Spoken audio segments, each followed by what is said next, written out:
আমার টাকাটা কয় দিই বল। তুই ছোট লোক নাকি? কতবার বলবো যে আমার ছেলে হাতটা ঠিক হয়ে যায় তারপর দেবো? শুয়োরা বাচ্চা তো ছেলে নামার একটাও বাজে কথা বলবি না, মেরে জেল চলে যাবো। সালা মামুনি তোর বিশ্বাস হচ্ছে না তো? চ আমার ছেলেকে দেখে আসবি।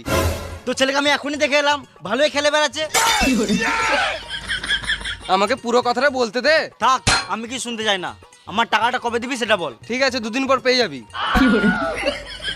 তোকে টাকা দিয়ে ফেসে গেছি, বারবার শুধু দুদিন করছিস, আমাকে যেন চাইতে না হয়। হ্যাঁ হ্যাঁ, পেয়ে যাবি। আরে একে টাকাটা না দিয়ে ব্যাংকে রাখলে এতদিনে 5-10 টাকা সুদ পেতাম।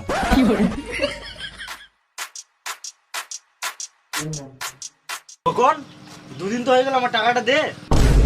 ও তোর টাকাটা না, আমি তো বলেছিলাম 2 দিন পর দেবো। আজকে তো 2 দিন হলো, মানে তুই কালকে নিলিস। মাথায় কিলে দেবো, এখানে চটপটে মরে যাবি।